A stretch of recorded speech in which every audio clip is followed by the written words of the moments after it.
And we are live to talk match week 25 of this season's English Premier League. I was actually supposed to do this yesterday, but I was strapped for time. I was a bit tired, so I pushed it back today. And I was supposed to do it a bit earlier too, but here I am doing it at 11 p.m. 11 p.m. in the night. Just, a couple hours before the Champions League fixtures. But, they say done is better than perfect. And we got to get this thing done. We definitely got to get this thing done. And there's not going to be a match week that goes by where I don't talk about the results. So big up to everybody watching this. If you're watching the replay, hi, welcome back to the channel. I haven't been so active in February, if you haven't noticed. It's been 2 weeks, but I've come with the heat still in terms of the Premier League. And I'd like to take the time to say happy Valentine's to everybody. You see what I'm saying? So, much love and respect to you. Hope you had a great day. You know what I'm saying? Hope you had a lot of gifts and, you had a romantic day. You know what I'm saying? So, guys, we're going to get into proceedings. We're not going to waste any time. Big up to everybody watching the stream right about now. Peace. Welcome back. So, look, we are definitely going to get into things. And should I do let me go with the bigger layout. And we're going to talk about City and Liverpool in a potential title race. We're going to talk Chelsea being the world club champions, and Spurs and United can't seem to stop dropping points. We're going to talk Newcastle United on the upward surge. We're going to talk Burnley and their struggles, Watford and their struggles, Everton with that win. We have a lot of things to discuss from all 20 teams. So what we're going to be doing right now is we're going to get into each and every one of the 9 fixtures, and we're going to talk briefly Club World Cup. I won't be going too deep into all these fixtures this time around. I do have notes, but we just got to get this thing done today, man. You know what I'm saying? You just got to continue, the whole series. So let's go to results, and the first game that we're going to talk about is the stalemate, I should say. Not, I was about to say dead rubber, I don't know why. But the stalemate between Brentford and Crystal Palace. So, Brentford 0 at the Brentford Community Stadium. Crystal Palace 0. And this was a London derby. Not the biggest London derby, but a derby nevertheless. So I do have some notes for this one that we are definitely going to get into. You see, Pontus Jansson was named player of the match, king of the match, and I think Brentford would be happy with the point. Patrick Vieira, very ambitious manager with his Crystal Palace team. They, would probably be ruined, missing out and taking all 3 here. But Brentford, they were on a very, very bad run. I think they had 5 losses on the trot. And they needed to stop the bleeding, and they did so, picking up another valuable point in the quest to survive their first season in English top flight in years. So in this game, for the lineups, we had Ivan Toney missing out again, Vitaly Janelt, Mbuemo, and Yohan Wissa back in the team for Palace. 2 changes, Odsonne Edouard and Jordan Ayew in the team for Jean-Philippe Mateta and Michael Olise. It was actually, I think this was Zaha's 250th game for Palace as well. And look, interestingly, this game finished 0-0, but Palace has 1 away Premier League win this season, which is actually very, very poor. So it was a penalty shout early on in the game for Palace. Norgard on Guehi. VAR did not give it to Crystal Palace. Instead, I think it was given a free kick to Brentford. 31st minute, Jordan Ayew had a chance that he put wide after Christian Norgard giveaway. 42nd minute chance for Brentford, put wide. And you could see the pattern here where both teams did create chances, but none of these teams took the few chances they had available to them. 75th minute, big save made by Guaita there, so Brentford with another chance. And as I mentioned, both teams did create very good chances, none taken. I'm just looking at my notes, and I did write that one down there as well. So, look, it finished 0-0 after extra time. And in terms of the stats here, Crystal Palace did get most of the ball, 58%. But Brentford more chances with 9 shots at goal, 2 on target. Crystal Palace with 6 chances, 3 on target. So, look, it's a good result for Brentford. A clean sheet for David Raya.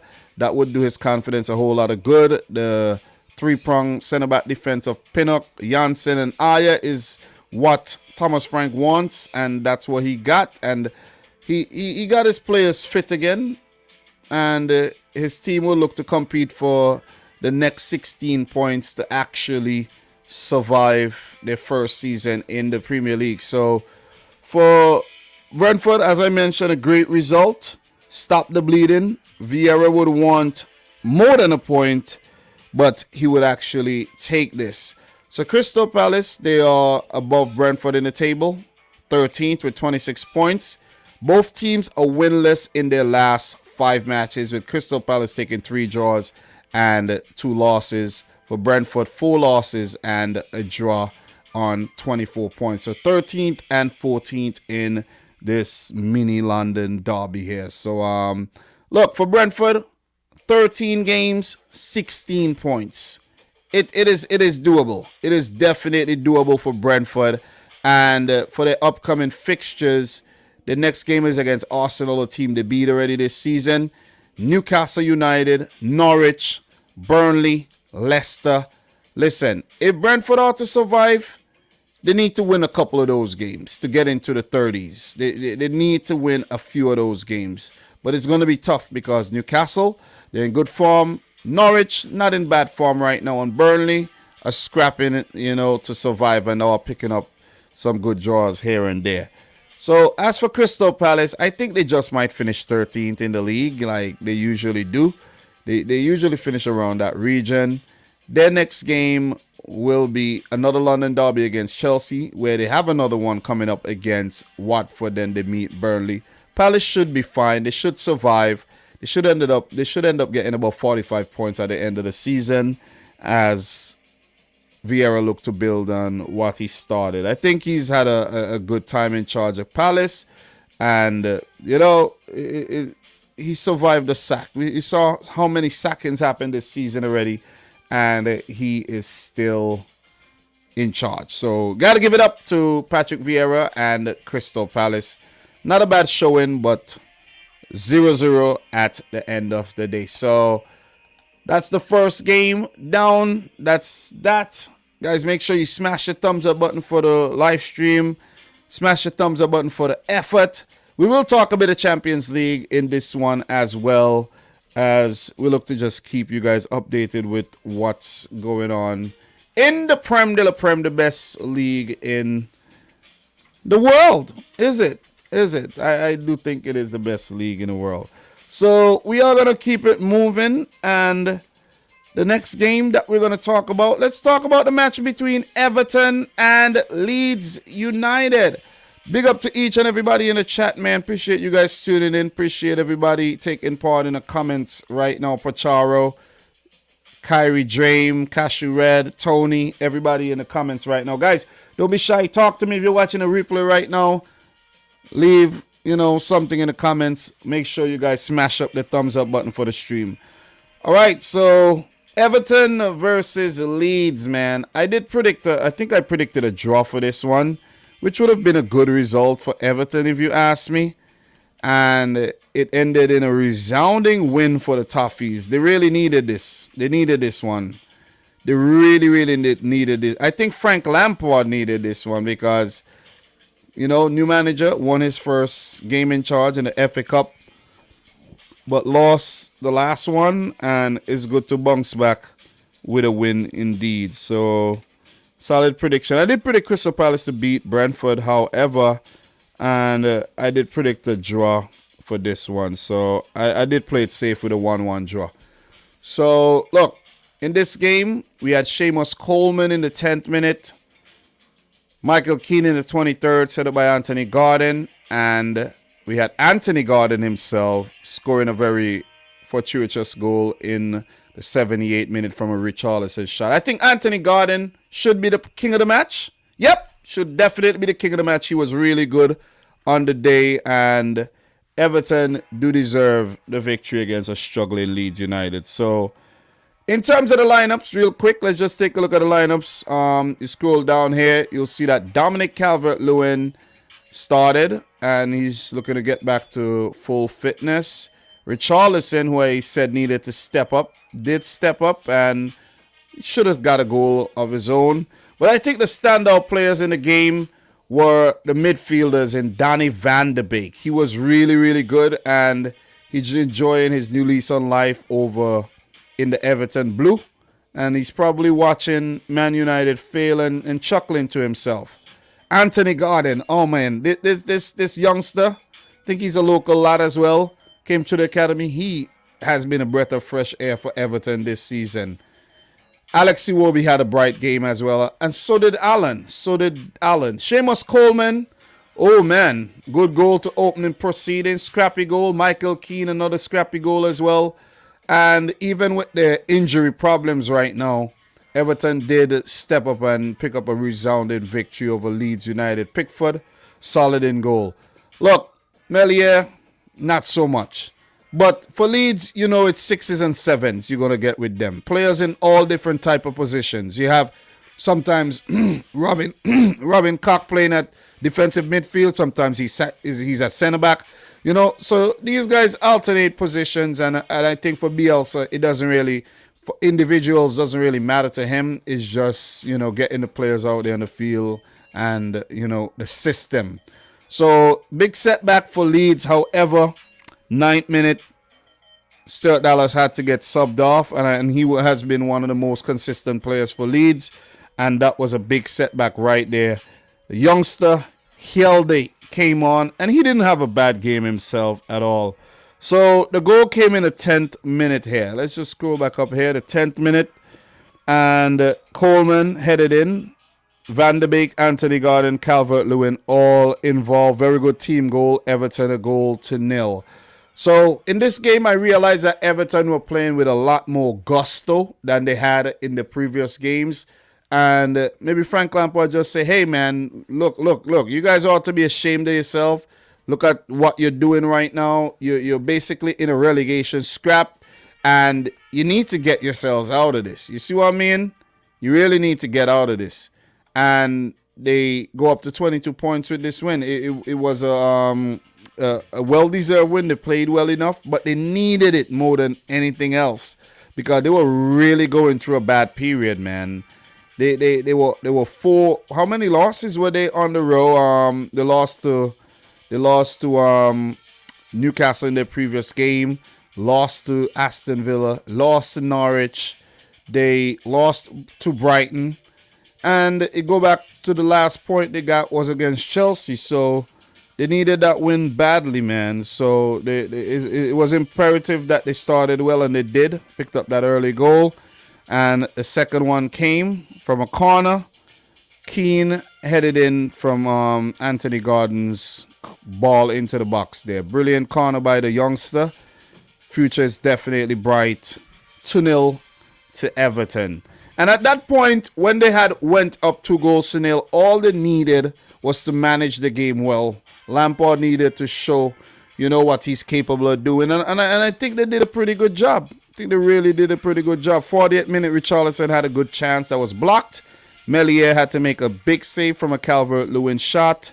And we had a situation where Rodrigo did hit the crossbar for the second time in the game to, you know, almost bring in Leeds United back in the game there. They didn't have a lot of chances, but that was one of the better opportunities that they had in the first half there. Look, second half, we saw a situation where Rafinha was taken off, and he has not really been at his best recently. So Bielsa just tried something new, took him off. But it didn't matter what they did on the day. It was just Everton dominant. 78-minute goal. Allen to Richarlison, who made room, shoot, and the ball deflected off. Anthony Gordon. Goal was awarded to the young Scouser. 3-0 to Everton at the end of the day. Brilliant stuff. Look, there was another opportunity. Dele Alli, who came off the bench. Remember, Everton made a few signings. El Ghazi also came off the bench. Dele Alli, you had Danny Van de Beek starting. So you have fresh players in the team, and one thing that Leeds could be criticized for is that they didn't bring any fresh players into the fray during the January transfer window, and they may have missed the trick with refreshing the team. Because remember, this is a team that impressed a lot last season. Maybe other teams have figured them out. You see what I'm saying? So, well saved by Melier, that Solomon Rondon shot. Rondon, who scored a hat-trick in the last international break for Venezuela, would look to actually prove that he's more than a backup striker. So, 3-0 to Everton. 21 shots, 10 on target compared to Leeds. 7 none on target. Leeds did have most of the ball with 59%, however. And Bielsa, you know, he has been enduring a tough season. This is the longest he's been in charge of any team, and it's been proven to be one of his toughest jobs as well. So Van de Beek, quality on the day. Complete team effort by Everton. Lampard off the mark in the Premier League for Everton and Leeds. The struggle continued with a disjointed effort. So 3-0 to Everton. Big 3 points. And they actually at 16th right now. 22 points. That give them a 5-point gap above the drop zone. They would need to continue to stretch that margin and look to actually get up in the top 10 places, because, you know, just 11 points ahead with 50 matches to go. Well, for them, 16 games. For Everton, the upcoming game is against a very tough Southampton team. Then they do have Man City and Tottenham. So they have some tough fixtures coming up.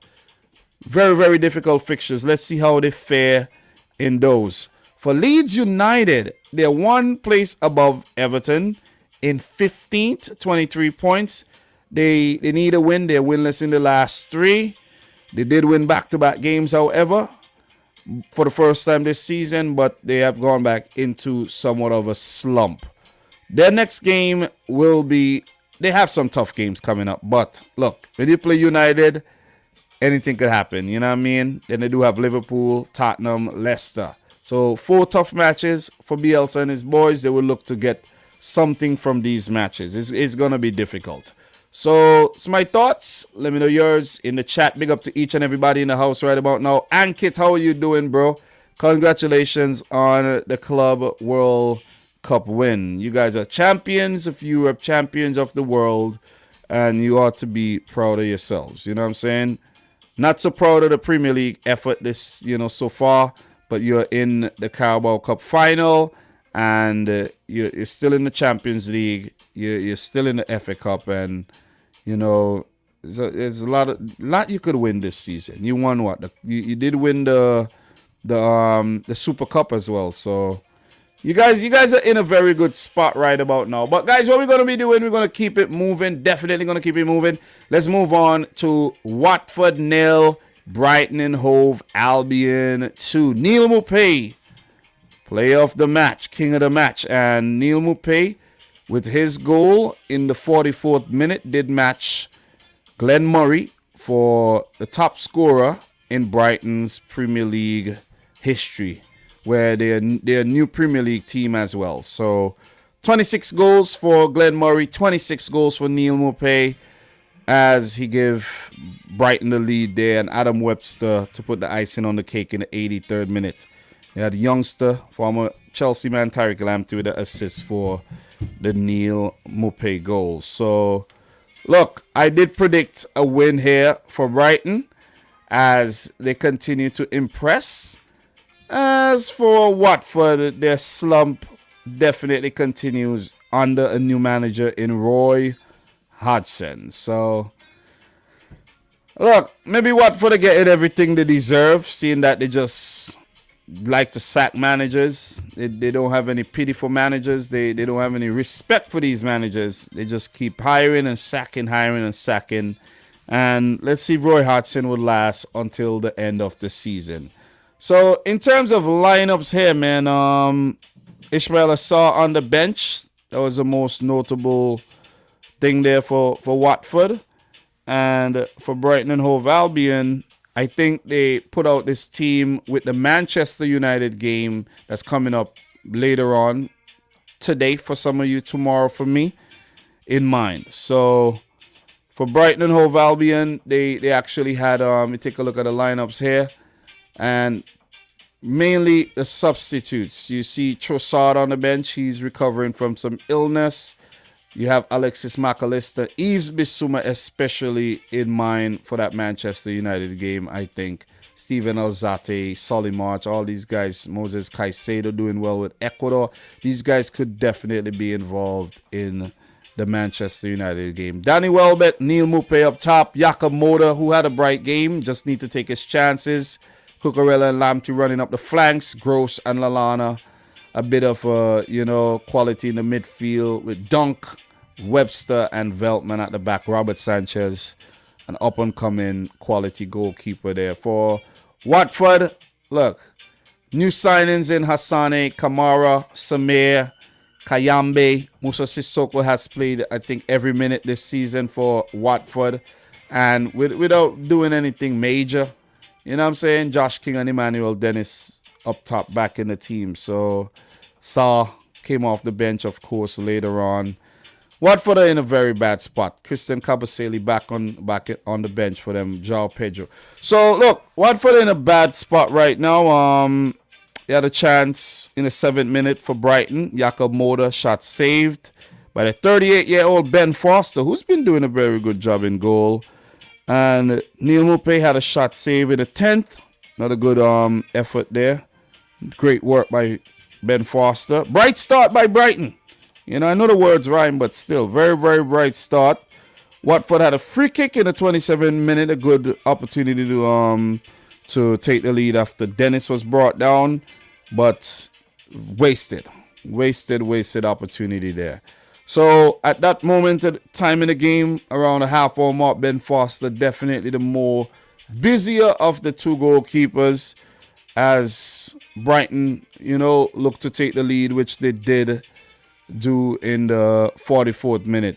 Lamptey with a cross to Maupay and a first-time volley, kind of loopy volley, that beat the goalkeeper, Ben Foster. 1-0 to Brighton, and that goal definitely came on merit. And as I mentioned earlier, that goal leveled with Maupay with Glenn Murray, 26 Premier League goals for Brighton, the most in their history. And they're new promoted Premier League team, a couple seasons now in the league. So 1-0 at halftime, of course.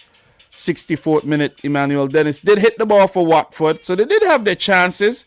Big chance for for Brighton. A couple minutes later, Moda with another one. Shot deflected out for a corner. And up until the 75th minute of the game, Watford had no shots on target. No official shots on target. If you hit the post, that does not count as a shot on target. So very poor stuff in front of goal in the final third by Watford, if you ask me. And, Roy Hodgson is a more defensive type manager. And not even their defense could hold up on the day against a very spirited Brighton and Hove Albion team. So it just, Watford in a weird position, being dragged back into the relegation scrap after they were outside the relegation zone for some time. And it seems like the worst, is yet to come for them. So Moda with another chance, deflected wide. 83rd minute, the goal came from a corner, not dealt with, and Adam Webster scored on the second attempt. 3 points in the bag for Brighton. Big 3 points. Ismail Assar did come off the bench and did get a shot saved by Sanchez. And Watford are yet to score a goal under Roy Hodgson in the league. And they're definitely struggling. Brighton and Hove Albion on the surge. Indeed, on the surge. So Big win for Graham Potter and his boys. And in terms of the standings, they stay in the top 10, ninth, 33 points after 23 games. Imagine that. Imagine that, guys. Last season, Brighton were only able to rack up 41 points in 38 games. Wow.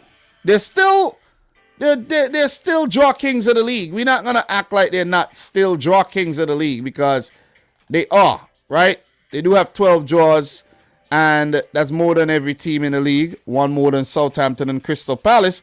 But they have as many wins as they picked up last season, where they got 9 wins last season. They already got 7 with 15 games to go. Brighton don't have to worry about relegation or anything, and they have been doing amazing. Only City, Chelsea, and Liverpool with less losses than Brighton. Only 4 L's, and they're looking to, do well even without their big lanky defender, Dan Burn, who's actually much better off over there at Newcastle to help them. You know what I'm saying? So, quality stuff by Brighton. They're 9th, as I mentioned. And the next game is against Manchester United, a midweek makeup fixture, rearranged fixture that's coming up tomorrow, my time. And then they meet Burnley. They do have Aston Villa, Newcastle. All games that they could definitely win, if you ask me. As for the struggling Watford. Watford's next game will be against Aston Villa. Then they do meet Crystal Palace and Man United. A team they beat already this season, by the way. They are 19th. They're 2 points behind Norwich with a game in hand. So, Watford, they got to start winning games, man. Only 4 wins this season, 3 draws, 16 losses. They have lost the most games this season, and it hasn't looked good for them. Not under Munoz, not under Ranieri, and so far, not under Roy Hodgson. So, guys, pray for Watford, man. Pray for Watford. If you have any other thoughts to drop, let me know in the chat. Do appreciate it. But that's my thoughts on that game. So, could Brighton actually get a Europa League spot? That is a question that we got to ask ourselves. Watford got to survive the drop. So, big up to Ankit, who says smash the thumbs up button. Wade Nelson, Leeds can't get a break. Bamford, Dallas, Phillips, injured. Yeah, man. It's been a tough season, man. Their squad is very small. I think they have about a 20-man first-team squad. They do have to use a lot of players from the academy. And I think this is a perfect opportunity for them to blood some new youngsters. But if they do survive, they definitely have to bring in some more players in the summer. If you don't invest and refresh your squad, you're not going to survive, especially for a vulnerable team like Leeds United. So, look, guys, we're definitely going to keep it moving. Make sure you smash the thumbs up button for the live stream. We got 15 likes. We got over 30 people in here, guys. Make sure you like the video. Let's get it up to 25 thumbs up. And we're going to keep it moving. It's late over here in New York time, 11:30. I got work in the morning. So we're going to get this thing going. We're going to keep it moving for sure. And let's keep things moving, man. So the next game that I want to touch on is the game between Newcastle and Aston Villa. Newcastle 1, Aston Villa 0. Listen, man. Listen, we got to give it to this Newcastle team. 3 wins in a row. Unbelievable. Look at Steven Gerrard's face. You could see how he feels about this. Look at Jason Tyndall and Eddie Howe. They're ecstatic. They're like astronauts over the moon right about now. Joel Linton, new lease on life. Tyrone Mings, you got to step your game up big time. Ollie Watkins as well. Only 5 goals this season. Joe Willock, won that free kick that ultimately resulted in the goal. Kieran Trippier suffered a setback with an injury. He could be missing a couple games. Hopefully for them, they would be actually praying that he doesn't, because he has been a talismanic figure since he was signed. So the situation is for Newcastle, they were in a lot of trouble. They spent the money. And look at what they're doing. 3 wins in 3 games. That's 9 points. That's big. That is huge, man. I thought they said that, money can't solve your problem. Money could definitely solve your problems. According to how you spend the money, though. You're not just going to go and just spend crazy like Fulham did. You know what I mean? In the 2 seasons they were recently in the Premier League. You're going to spend smart. You're going to bring in players who could actually have an effect on the game. And Trippier, with his second direct free kick goal since he joined. One thing we must note, if Newcastle survives, Atletico Madrid would receive 15 million euros in add-ons from Newcastle United. So they had to really sweeten the deal to get him over at the club. And it was a great signing, man. It was a great signing. 1-0, the game ended. Trippier's goal in the 35th minute being the decider here. And look, I don't know what is going on with this guy, Emiliano Buendia. But in the last 2 games, Buendia is actually the reason why Aston Villa dropped points, right? The 3-3 game with Leeds United, Buendia was very, very poor in defending that ball. And in the free kick here, I don't know why he got up. He should have stayed on the ground.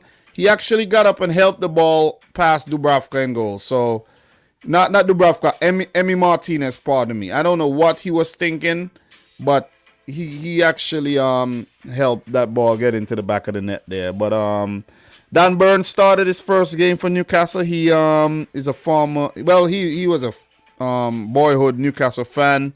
Lascelles out ill. Manquillo came in at left back. I think Manquillo had to go off as well, injured. For Villa, Callum Chambers, man. Maybe it's an Arsenal curse. I don't know what it is, but he was the one that gave away the free kick. Leon Bailey amongst the subs and did come off the bench later on in the game, man. This guy Leon Bailey is something else, you know. I don't know why I don't know why he goes so hard. But Leon, bro, you gotta pace yourself in the match. You just can't. He's going too hard, man. He's gonna end up and injure himself again. It's like he's just going 100 miles per hour every time. You gotta slow down, bro. You gotta slow down, or else your Premier League career is gonna come to an end very, very soon. So yeah, those were the mostly in terms of the lineups talking points there. So Willock brought down penalty given by VAR by the referee at first, but VAR overturned it, of course, and deemed it to be a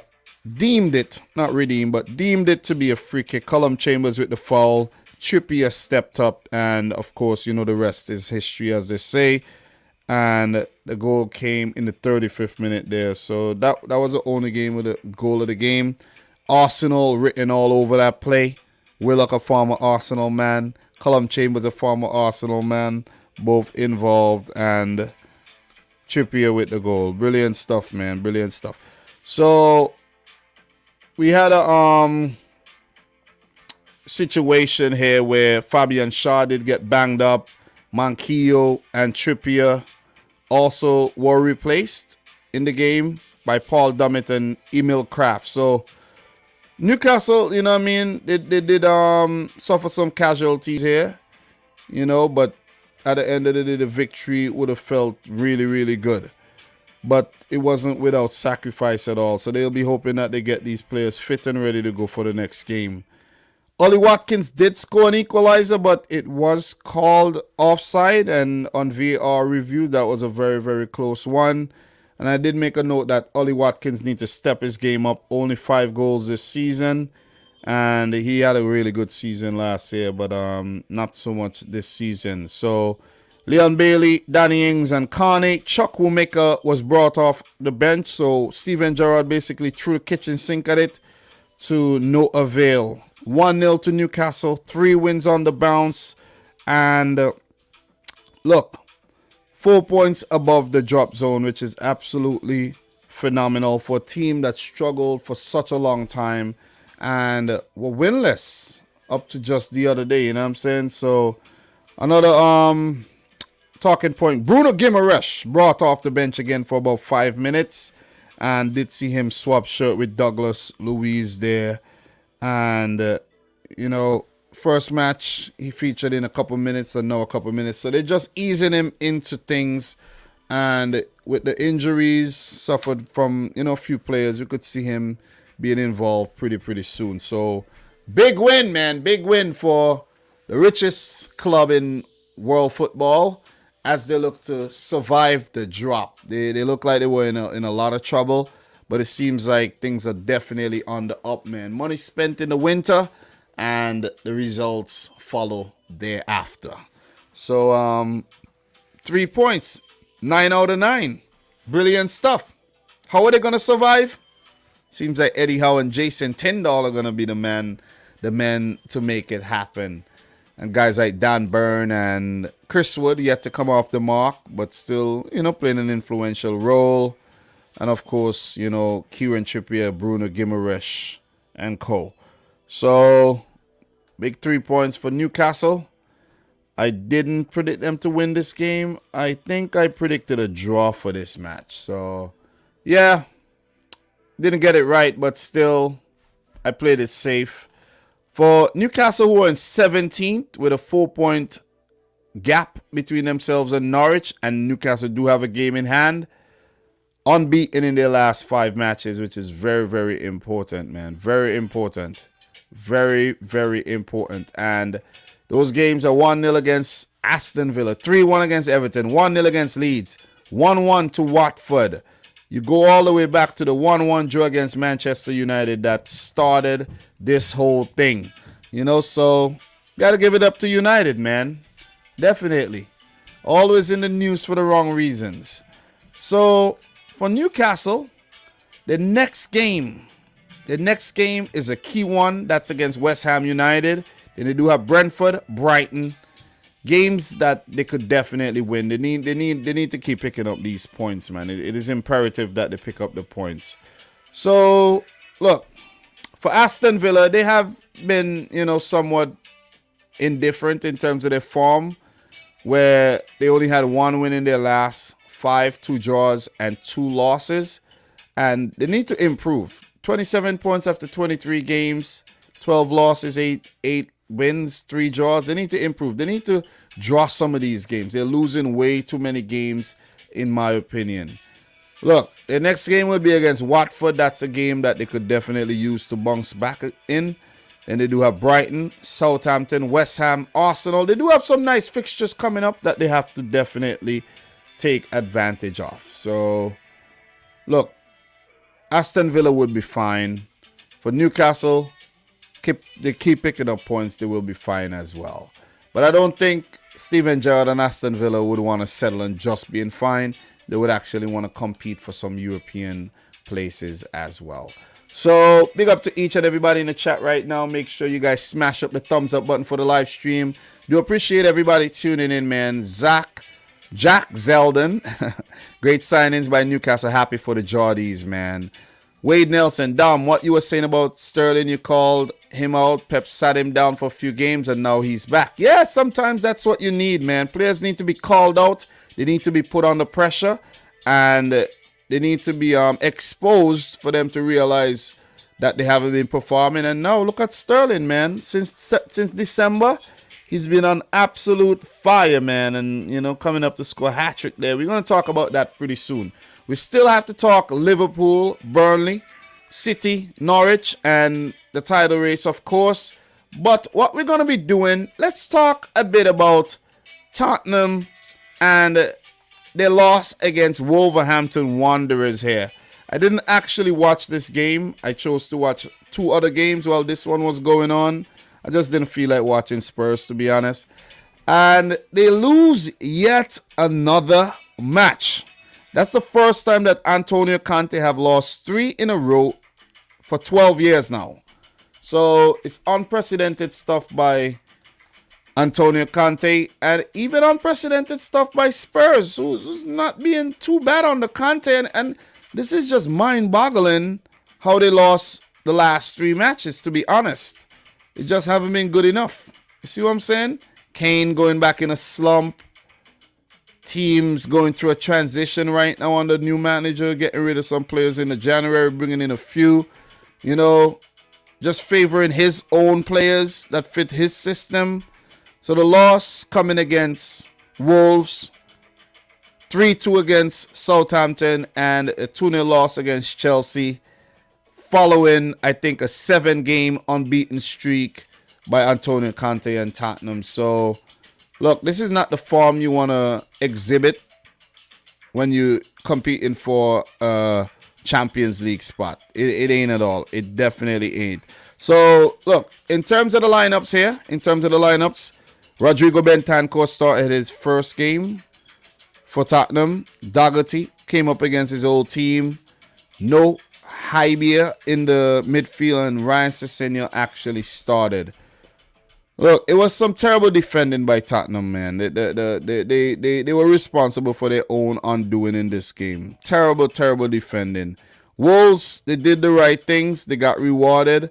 But if Tottenham was actually a bit more settled in defense and they didn't make so many mistakes, could have easily end up being a draw or a win for Tottenham. You see what? Because they did have their chances to score as well. You see Christian Romero back in the fray after a while out of the team. And since he was reintroduced to the team, he hasn't really helped. They've lost the games, right? Ben Davies, man, this guy, I don't think this guy is good enough to be playing at Tottenham if they have ambitions of winning things, to be honest. Matt Dougherty have proven, not to be that good. He was a lot better at Wolves, if you ask me. And I don't know, man. Harry Kane is having a weird season where he didn't start well, picked up a bit. Now he's in a little slump again. And you see the selection there. Lucas Moura starting. You have Reguilon. I know maybe Conte's resting players since they had the midweek fixtures. But this team, I don't know, man. It's going to take a lot. Hybia was a fixture in this Tottenham team. Doesn't matter how many games they played. He was involved, and they got better results with Pierre-Emile Hybia in the middle. So maybe he's not, a Conte-type player, but let's see. You see what I'm saying? So, poor result, man. For Wolves, I think they'll be counting their lucky stars here. Luke Kundl started his first senior game. 200 Wolves appearance for Ruben Neves, and 50th Premier League game for Daniel Podence, who was very, very bright in the game. So the goal came early. Very scrappy goal, 6th minute. Raul Jimenez, he put in after Lloris, double save, poor decision making by the goalkeeper, in my opinion. With those punches, he should have tried something different, man. Those punches basically set up Raul Jimenez, who finished nicely with the volley in the far post there. 1-0 to Wolves, and it was Tottenham's fault. Tottenham's fault, but Wolves had to be there to get the job done. So you definitely got to give it to the Mexican. Look, another goal came right thereafter. Another big defensive error. Podence, his shot hit a few players and it came off the post, and there was a tap in by Dendoncker. Very scrappy goal. Similar to the first one, very scrappy goal. Wolves 2-0 up, and all they needed to do was manage the game well, keep Spurs out, and they did so. 22nd minute, big save by Lloris. Jimenez shot. Lloris did redeem himself later on in the game with a couple big saves. It could have been worse. Podence with a shot saved by Lloris again. Semedo, I think, was having a good game up until that point. If you're looking for Spurs, nothing to really trouble Sa up until that time. Too many defensive errors, in my opinion. Look, Kane had a shot saved by Sa in the 57th minute. I think Jose Sa has been a revelation at Wolves. Dejan Kulusevski came off the bench and had a great opportunity to bring Spurs back in the game, but he put his shot wide. That was a big miss. And Romero's header was saved by Sa in the 89th minute. So they did have their chances, but just wasn't clinical on the day. So 4th successive away win for Wolverhampton Wanderers in the Premier League as well. So you definitely got to give it to Wolves, man. They have been on fire this season. I think they started well in the season, even though, when I say started well, not in terms of results, but just the style of play, and they look good. They lost their first 3 games, but you couldn't tell that this is a team that lost their first 3 games, right? In the way they're at in the table right now and the way they're playing. And 4 away wins in their last, 4 away games. They beat Tottenham. They beat Brentford on the road. You go back to the United game. They beat United and they beat Brighton. So 4 consecutive wins in 4 consecutive away matches, which is brilliant. You know what I'm saying? You could do well at home and you do well even better away. No reason, you know what I mean? No other reason why they're 7th in the league table after 23 games played. 37 points. Brilliant stuff by Wolverhampton Wanderers. Defensively solid, and now they're finding goals. You know, so that was a problem with them, but they're now scoring, you know, a bit more freely. So as for Tottenham, man, look. I've you know, criticized them a lot at the beginning of the season. They pulled things back. Now it's time to criticize them again. See what I'm saying? Their goal difference going to the negative once more, and they lost 3 on the bounce. This is not acceptable at all. Not acceptable whatsoever. Not at all. Not at all. Not at all. For them, the next game is a tough one. It's against Man City, who's out for blood. Lost. One of their only 2 games they lost this season was against Tottenham. And this game will be at the Etihad. And it's going to be difficult. We could see a situation where Conte lose 4 on the bounce here. You see what I'm saying? And then you come up against a gritty Burnley, a Leeds United team looking for points on the road. These are going to be road games. It's going to be tough for Tottenham, though. I think the scrap for... I think they might just have to fight for Europa League. It's looking like that. But you never know, though. You never know. Teams around them could falter as well. So, Wolves are 7th, Tottenham are 8th. For Wolves, next game against the Foxes. That's going to be an interesting one. Then they do have Arsenal, West Ham, Crystal Palace. Some tough games coming up for Wolves, but they have proven that they can topple anybody this season. So that's my thoughts on this one. Let me know yours. Great result for Wolves. Not so much for Tottenham at all as they go into a slump. Big up to each and everybody in the house right now, man. Big up to Daniel in the house. Kayali Gonza, how are you doing, man? Obvious girl, happy for Newcastle and also Everton. Spurs, is disappointed me. I was rooting for them to make top 4. I think it's West Ham's now. Spurs, Joe Club says online school. They're now proving themselves to be a Joe Club once again, though. You know what I'm saying? I did write off of their case a bit, but I gotta get on that case again. Definitely gotta get on their case again. You know what I'm saying? Spurs, what's going on? I'm gonna have to start calling you Spurs again and take back the hot. You ain't hot at all. Not hot. Guys, there's a lot of things we could get into right about now, but look, we ain't got time. We got the Champions League coming up. I want to touch on that briefly as well. Let's talk Leicester 2. West Ham United 2. This was a weird game in terms of, the fact that West Ham scored early. It kind of disappeared. Leicester played themselves back in the game, and then West Ham came back in the game again. So, as Declan Rice said in his interview, it was a game of 2 halves. Pretty much. West Ham more dominant in the first half, and then Leicester coming into their own, and then West Ham, of course, coming back again. So, in terms of the lineup, Brendan Rodgers went back to a more conventional 11 with Soyuncu at centre-back, along with Amate.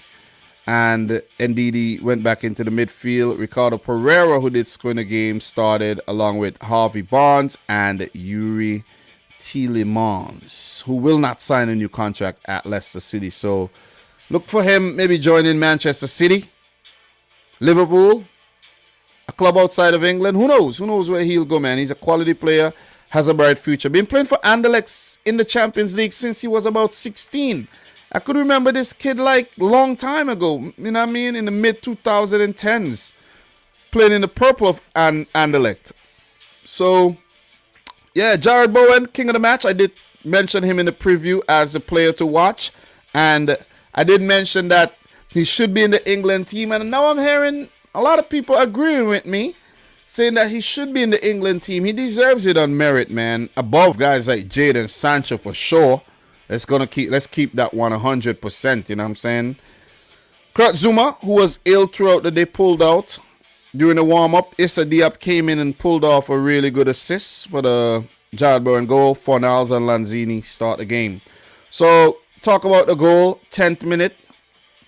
Jared Bowen set up by Issa Diop. Long ball over the defense. Bowen ran in behind, stayed on, collected, scored his 7th goal in the 7th match for West Ham United. 1-0 to the Hammers. Leicester's defense, I think, have struggled this season. Poor goal to concede. And they have conceded the most goals in all competition than any other English team. 61. 61. They were in the Europa League. They're now in the Conference League where they're coming up against Randers. And in the Premier League, they haven't been good enough defensively at all. And look, last game before this game against Liverpool, they went in without any centre-backs while they had centre-backs on the bench. So there's a lot of doubts kicking in for Brendan Rodgers, though. You know, there's even been rumors going around that he could get the sack. I don't think he'll get the sack, but still. The Nottingham Forest blow really hurt. And it put the team in a bit of disarray, but this will be a really good point for them to pick up, though. So the equalizer did come, but before that, James Justin suffered a setback where he was injured. Luke Thomas had to come off the bench, and he has looked bright lately. The goal came in the 45th minute, and that was a penalty. It was a corner by Cresswell. A corner, and Cresswell with the handball. That was an inexplicable handball. Don't know what he was thinking. I think he went to head the ball, but his hand was, he just figured that he'll use his hand. I don't know what he was thinking. I don't know what he was thinking, man, but terrible penalty to give away. Tielemans stepped up, player low on confidence lately, and that would have done a lot for the young man's confidence. So 1-1 at halftime. I think West Ham were the better team. Leicester looked low on confidence, and the goal may have provided them a lift where they did come back into the second half and they looked a much better team there. Harvey Barnes with a lot of energy on the day, I have to mention him, did give the West Ham right back there, Kufal, a lot of trouble, man. So Barnes with a good run, ball across the goal, nobody there for the tap-in. They were teasing, and the goal did come in the 57th minute. Harvey Barnes involved again. Cross to Ricardo Pereira, who headed in. Leicester coming from behind into the lead. So with them being in the lead, all they needed to do was manage the game, and manage the game they did not. And that's a testament of a team short on confidence, a team questioning their abilities, and just a team going through a tough period right now. So, look, I did mention that I did make a note that Leicester got better as the game went on, and West Ham lost their weight but still stayed in the game. Said Benrahma was brought off the bench. He had a couple chances, 82nd minute, put over, and another in the 84th, hit straight at the goalkeeper. West Ham was showing intent that they were hungry for the point, and the point came. The goal, Craig Dawson, a pretty weird goal. Corner came in, Jared Bowen, and Craig Dawson put in with his shoulder, basically. That was close to being a handball. And that was the 50th club goal in Craig Dawson's career. I actually had to look it up. And he's been around for a while. He's 31 years old. He played in League One. I think he's played in League Two. The Championship, of course. And he's a goal-scoring defender. So he does have 50 career goals. And that one was enough to get West Ham a point. So, look, Craig Dawson, we know he's playing right now because of the injuries to Zuma and Ogbonna. Especially Ogbonna, he would have partnered Zuma. So, very good buy. Came up from the Championship. He was playing with Watford, and very good buy there by West Ham United. West Ham's, recruitment has been very good. Players like Krall, though, Alex Krall and Nikola Vlasic do have to start contributing a bit more, in my opinion. So, almost job done by Leicester, not good enough. And relief for West Ham as they remain in the top four. So, good game, nevertheless. West Ham, they get a point. I think they do deserve a point. and Leicester will be kicking themselves that they didn't get all 3. So for Leicester, 27 points. They're having an indifferent season after 22 games, but they should be okay in terms of staying up, of course. But there's no wins in the last 4, and that's a cause for worry. Next game is against Randers in the UEFA Conference League. UEFA Europa Conference League, where they were relegated from the Europa League. So they come up against Randers. And if you're asking where Randers are from, Randers are actually a team from, I think, Norway or Sweden or one of them. Denmark. They're from Denmark. Yeah. They're currently 5th in the Danish league. So they're not doing too bad in the Danish league right now. 5th behind teams like Midtjylland and Copenhagen and Brøndby. It's not a team that I'm familiar with, but Leicester, they can't take them lightly. I don't know if Leicester care about actually staying in the Europa Conference League or winning it at all. But who knows? It might just be some trophies that they could, a trophy that they could pick up. I thought that Tottenham were actually going to win this trophy, but you know what happened. You know what happened, man. They got knocked out. They found a way to get knocked out of the Europa League, Europa Conference League as well. So after the Randers game, the next Premier League game is against Wolves. For Leicester, it's against Wolves. Then they do meet Burnley, Leeds, Arsenal, Brentford. Some kind fixtures, I think, coming up for them. So as for West Ham, who are 4th, looking to make their first ever Champions League group stage, 41 points with 25 games played. They're putting some pressure on Chelsea, who does have 6 points ahead of them with a game less played. So it's going to be interesting to see who gets the top 4 spot there. But West Ham, they are ahead of United, Arsenal, Wolves, and Tottenham. And for the Irons or the Hammers, their next game will be a big one against Newcastle United. Then they do have Wolves, Southampton in the FA Cup, and then they have Liverpool, who they already beat this season. Could they pull off a double by beating Liverpool at Anfield? Not likely. Not very, very likely to happen. So my thoughts on that game. Let me know yours in the chat. Let me know how you think these teams would do at the end of the season. Leicester, I think, very weird season for them. They would just maybe be a mid-table team, but this season. But for West Ham, sky's the limit, man. Sky's indeed the limit. So talk to me. Talk to me, man. Big up to each and everybody in the house right about now, guys. Make sure you smash up the thumbs up button.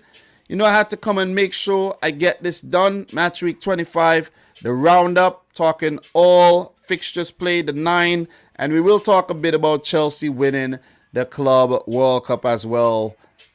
Club World Champions. So congratulations to them indeed. Big up to each and everybody watching the stream right about now. Michael Olopido in the house. What do you think about Tielemans not accepting a new deal from Leicester? Look, he just needs something fresh, man. You know what I'm saying? And maybe he doesn't see his future at Leicester City. So Liverpool, I'm pretty sure a team like maybe even a Man United, City might go in for him. See what I'm saying? And Leicester would look to actually offload him this summer so that they could get some money for him. You see what I'm saying? Or, who knows, might just run down his contract. But ideally, this summer, Tielemans gone. So, yeah, man, big up to the boy Dupe in the house. Everybody in here, big up to you. Shout outs to you. We're going to keep it moving, though. Definitely going to keep it moving. We don't have all night here. This is a more, speedy roundup. And we do have a few games left. Look, we talked Leicester, West Ham, Tottenham, Wolves. Damn, can't believe I talked about these games already. We talked Newcastle, Aston Villa already. God damn, you're doing a great job, man. We are yet to talk about Burnley, Liverpool, and Norwich, Man City. We spoke about Watford, Brighton. We talked about Everton, Leeds. We did talk about Brentford, Crystal Palace. Let's talk about these bums, man. Let us talk about these bums. Okay? Let's talk about this bum team called Manchester United. No disrespect at all, but all disrespect meant. You know, Man United, you're a bunch of jokers, man. The last 2 games, I predicted you to win these. These are winnable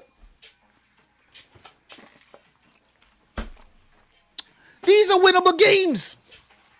These are winnable games. These are games that Manchester United are expected to win. You expected to beat Burnley, rain, sunshine, sleet, snow, whatever weather, wherever you're playing, you expected to beat Burnley. No disrespect to Burnley. And you expected to beat Southampton, to a team that you put 9 past last season. And what, since you did the 9-0, you can't beat them? Come on, man. Come on, it's poor. This team is a joke. This team is a joke, man. See what I'm saying? As some people like to say, boy, Chester divided. See what I mean? Probably play like girls on the day. You could go as far as to say, Galchester United. But look, let me just locate the notes from this game, man. Man United won. Southampton won. You got to give it to Ralph Hasenhüttl and Southampton. This team is getting more and more confident as the games go by. You have to give it to them. Definitely. I think this is the first game I actually took notes for this weekend. Yep, it was. So, look. In terms of lineups, Cristiano Ronaldo back in the team for Manchester United. Let's just take a quick look at the lineups, man. You go down here. You see Ronaldo back in the team. Scott McTominay, Jadon Sancho, Bruno Fernandes, and Marcus Rashford, along with Paul Pogba started. Luke Shaw, Diego Dallo, Rafa Varane, and Harry Maguire. Oh, my God. Harry Maguire is just bad. Oh, my God. How bad could you be? How terrible could you be? How terrible could you be? I'm telling you. Amanda Broja had Harry Maguire looking like a fish out of water. You see what I'm saying? And I couldn't understand. I really couldn't understand. I really couldn't understand the lack of quality there. And Varane as well. You see what I'm saying? Varane, he haven't really lived up to expectation. Maybe your expectations, but I never expected him to do well. You know what I'm saying? So, look, another poor performance, man. Southampton started the game well. Chances, couple chances in one play, not taken. Ronaldo had a chance that he put wide. I was like, God damn. Sancho, he had a shot saved by Fraser Foster. Early proceedings there. And then the goal came for United. I think that was a good goal. Very good goal. That was a counter-attacking goal. Bruno Fernandes with the through ball. Marcus Rashford played in behind. Squared the ball to Sancho for the tap-in. And, I think pace is what beat Southampton in the end there. And Man United with the lead. Man United dropped points from a winning position yet again. At home, as a matter of fact. At home. They weren't on the road or anything in unfamiliar territory. They were at home. And I think they're actually worse at home, though, than they are on the road. So, that highlight from Southampton, didn't really pay off there. They got breached. Good goal, as I mentioned, by United. And I actually made a note here. And my note was, how does Southampton respond? But more importantly, Man United, I made this note that Man United have relinquished Leeds in their last 2 games that both ended in a draw. One of them ended in them getting knocked out of the FA Cup, right? Against Middlesbrough and against Burnley. And it's happened numerous times this season. You have teams down in the relegation zone like Watford that have beaten Manchester United. So just keep that in mind. Wolves have beaten United. City and Liverpool walk in the park. It's just been a bad season for United, where the manager got sacked, Ronaldo came in, and yet another game where Ronaldo have not scored, and he did get the chance to score, he didn't score. So yeah, man. Yeah, Southampton. Also, we have to make a note that Southampton came from behind to win in their last 2 games as well. So, see what I'm saying? So they have that bounce back ability, that comeback ability, while for United, they just lack game management. So between the 35th, 45th minute, good period for Southampton. In the rain, Stuart Armstrong and Perrault with chances, both saved by De Gea. So De Gea to the rescue again, kept Man United in the game 1-0 at halftime. But just like in the last game, what is it with United and switching off just after the halftime break? Against Burnley, early in the halftime, in the second half, Burnley scored. The same with Southampton. Are the Man United players going into the halftime break and just being too relaxed? Is the manager not, being too, strict and with his words, or is he too relaxed? What is going on? Or is the opposition manager more pumped up when they're behind and he just say the right things to get the players going again?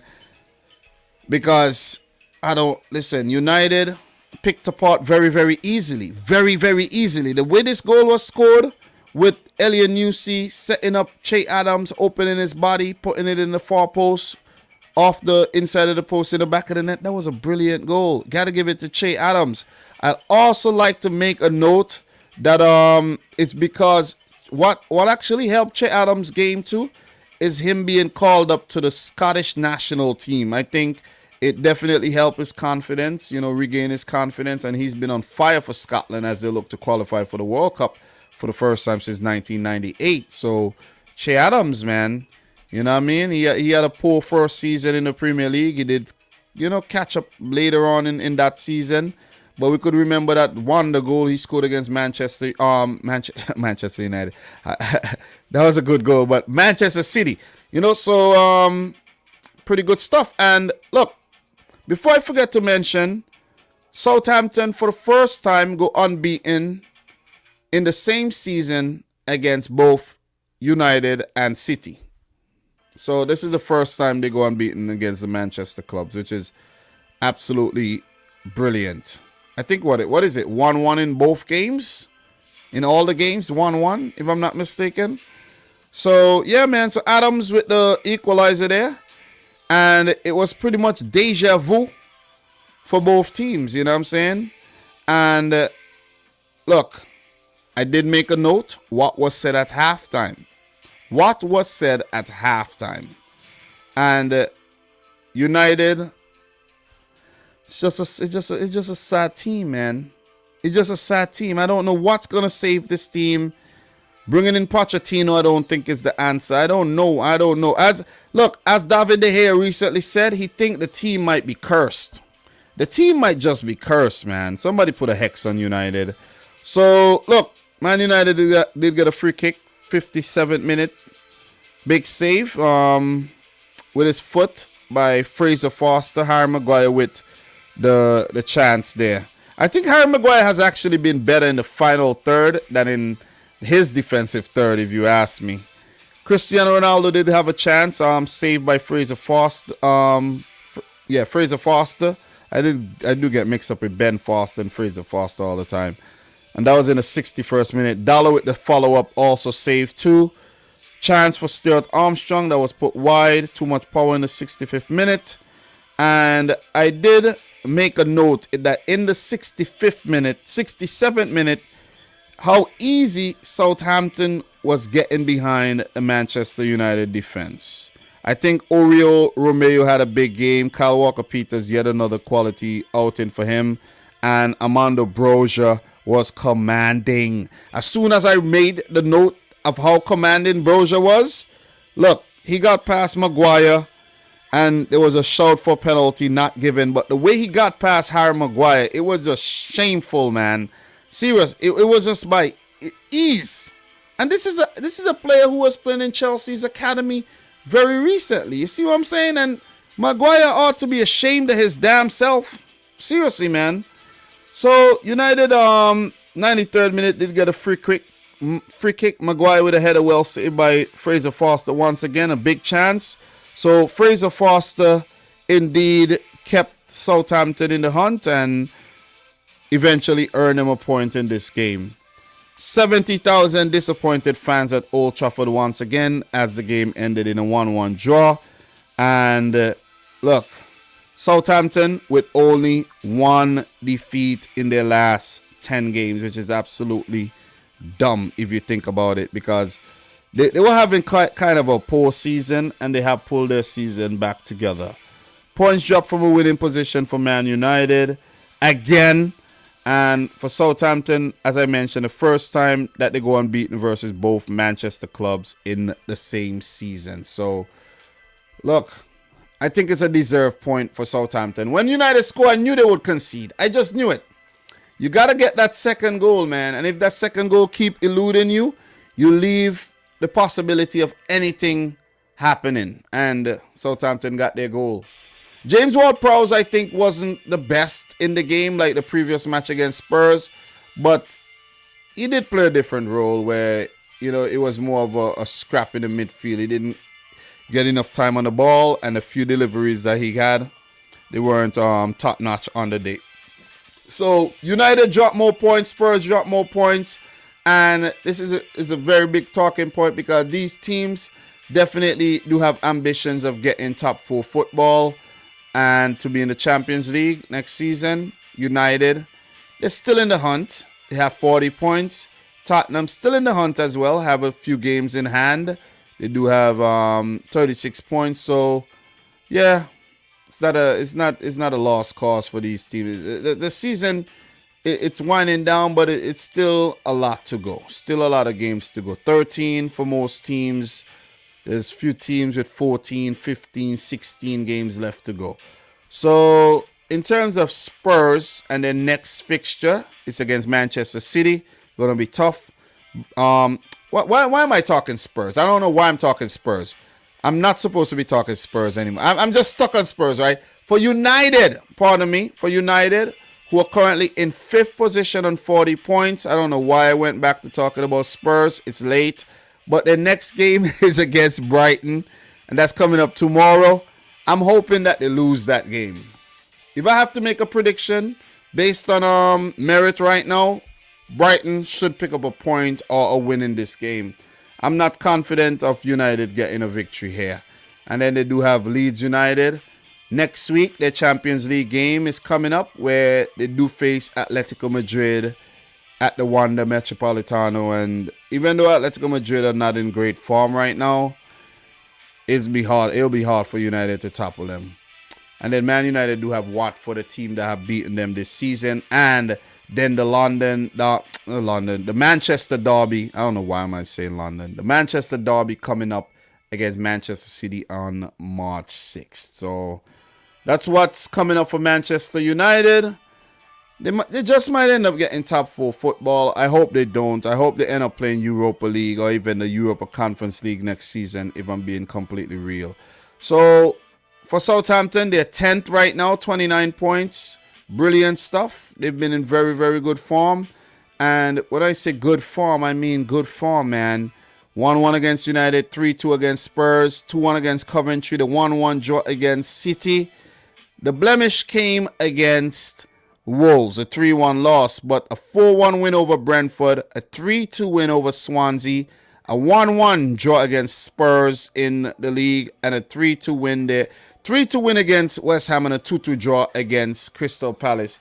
And I did mention that they only have one defeat in their last 10 games in all competitions, which is brilliant stuff by Ralph Hasenhüttl and his very young and transitional team. Give it up to Southampton, man. They're making waves. Definitely making waves. When I say they're making waves, of course, they're a team from the South Coast as well. So they know a lot about waves. So big up to each and everybody in the house right about now, man. Who's going to watch that United Brighton game when there's UCL football on? Yeah. I might actually stay back at work late tomorrow and watch the game while I'm at work. So I usually do watch multiple Champions League games. I might actually come home early tomorrow and watch the Champions League matches, man. You know, and do whatever overtime I have to do, I'll do it later on in the week. I might have to go in for a 6th day or something. Because we have PSG Real Madrid tomorrow, Sporting Man City, Salzburg Bayern, and we do have I'm talking tomorrow, meaning I'm talking tomorrow. It's already Tuesday. So today it will be PSG. I don't know why I'm saying tomorrow, but PSG Real Madrid, Sporting City, and on Wednesday, Salzburg Bayern, Inter versus Liverpool. So yeah, I don't think I'm not missing these games. F it, I'm not missing these games. See what I'm saying? We only got Tuesday and Wednesday Champions League. I'm not missing these games. I'll do the overtime another day. So yeah, man. Yeah. So would I do a watch along? I don't know. I don't think so. I just watch the games by myself there though. But I'm absolutely happy that United dropped points. I gotta put it out there. And I hope they keep on dropping points. And I hope the club keep on being in turmoil for the rest of their existence. It's just the city fan in me talking, man. You know what I mean? I'm just playing. I'm not going to, wish bad for people like that. But, yeah, I hope that does happen to them, though, in all seriousness. So, look, guys. We got 2 more games to talk about. An hour, 16 minutes. We're doing very, very well. And let's do that. Let's get into these games. I'm not going to be super, super long. But let's just make sure we got everything covered. I talk Man United, Southampton, Brentford, Crystal Palace. Okay. All right. Don't want to miss anything. Definitely don't want to miss anything at all. And yeah, we're doing well. Definitely did well there. Let's talk Norwich, Manchester City. Don't plan to be overly long talking about these last 2 games. I want to actually pull up the Champions League and touch on those games that's coming up tomorrow briefly as well. And whatever else we have to talk about for the rest of the week, I'll do them when I come back later. I don't know why I said tomorrow, but later today. But yeah. So Champions League, yeah, we talk Champions League soon. But let's start Norwich 0, Manchester City 4. And the first thing that I always check for when I'm looking at a City game is the lineup, man. And Pep did make a lot of changes. When you look at the bench was really stacked up here.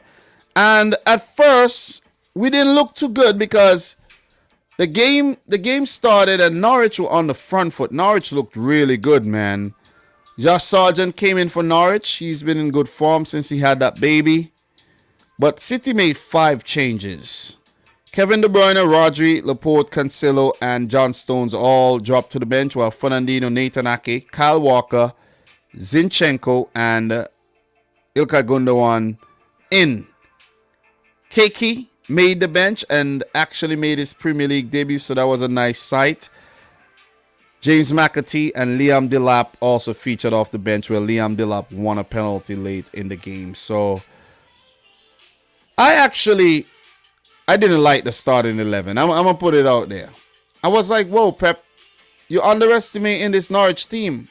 You really underestimate. And Pep, before this game, never picked up anything at Norwich. The only game he played at Carrow Road, lost it. You see what I'm saying? But, yeah, the Etihad, a couple 5-0s and things like that. And I actually predicted a 3-0 win. Ended up being a 4-0 win. I wasn't confident that we were going to win the game from the start that we had. Really didn't. I think there was a mistake by Ruben Diaz that was almost costly. But Bernardo Silva did hit the post, inside of the post. Very unlucky not to score there. He's been, he hasn't been amongst the scorers very often this season. Few lookings for Man City, but a bright start by Norwich City.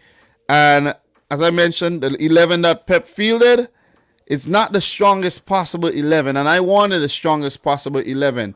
But there's also the other scenario where Pep, he's not underestimating Sporting, and he wants to put out the best possible 11 against Sporting, where, of course, every time I get into an argument with a opposition Premier League fan, they always bring up the Champions League, and we do need to win the Champions League. You see what I'm saying? And I think Pep is, prioritizing the Champions League and putting out a team that's still capable of winning Premier League matches. So, yeah, man.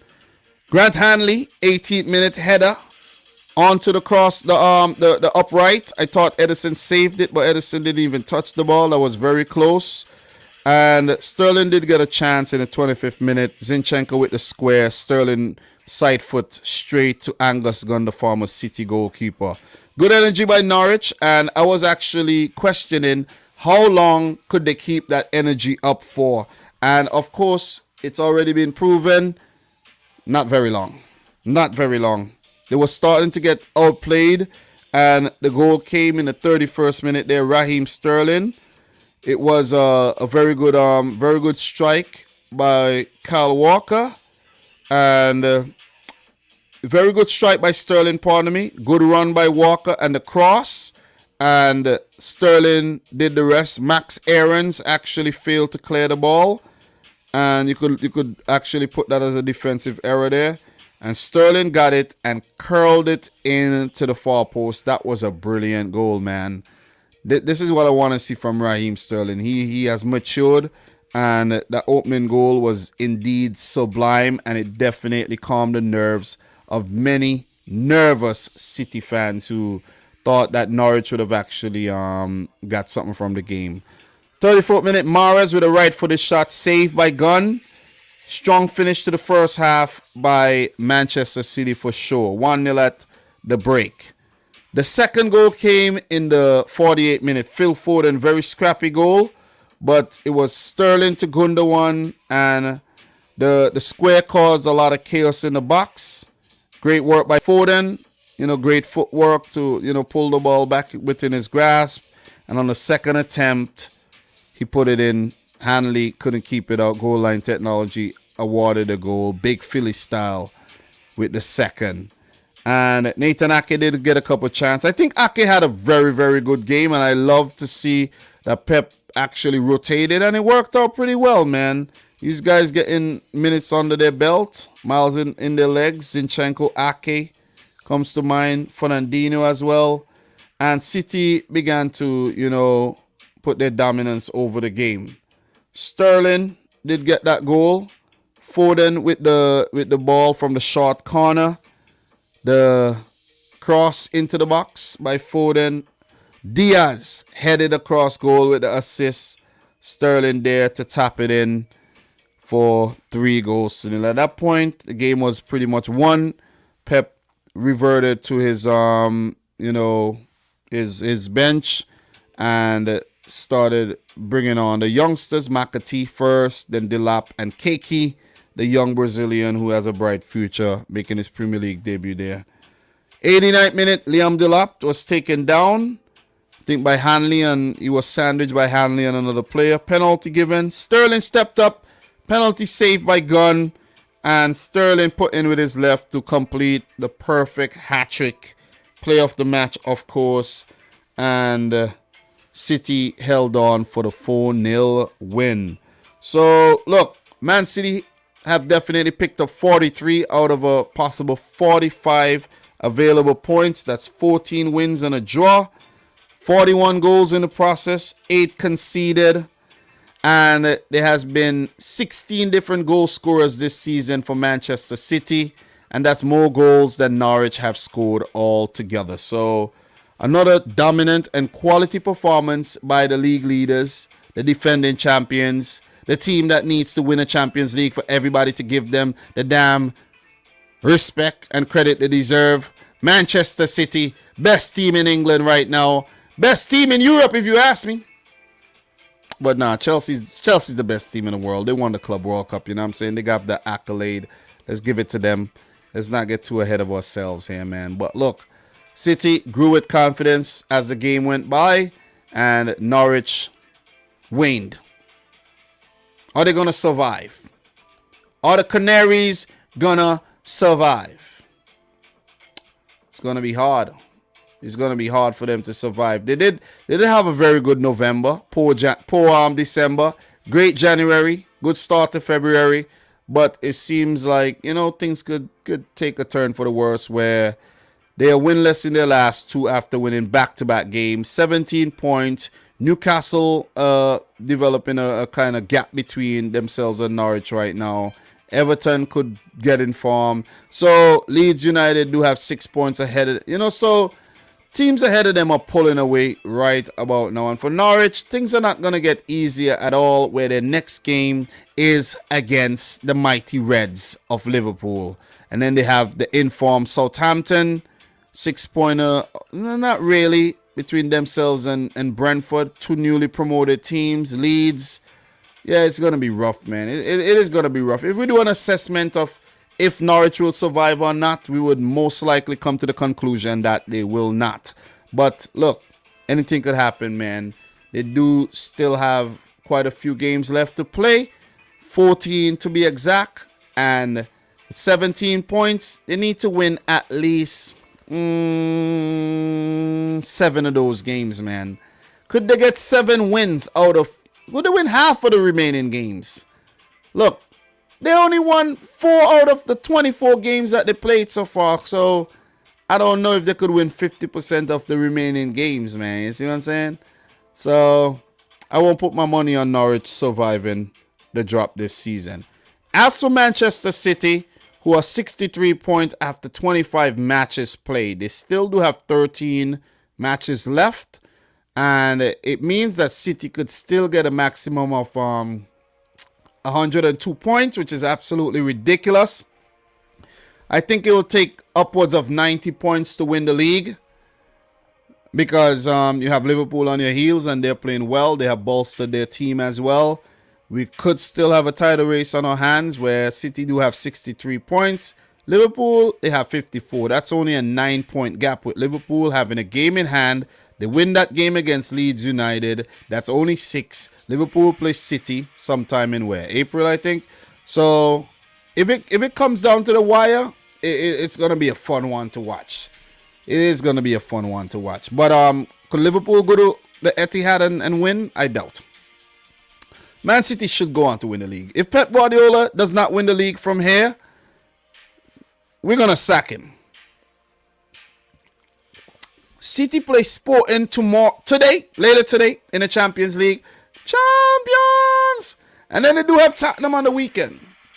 That'll be a good game. So 4 days from now, we have Tottenham, then Everton, Peterborough in the Cup, and the Manchester Derby, where we look to slap up Man United once again and, show them who's boss.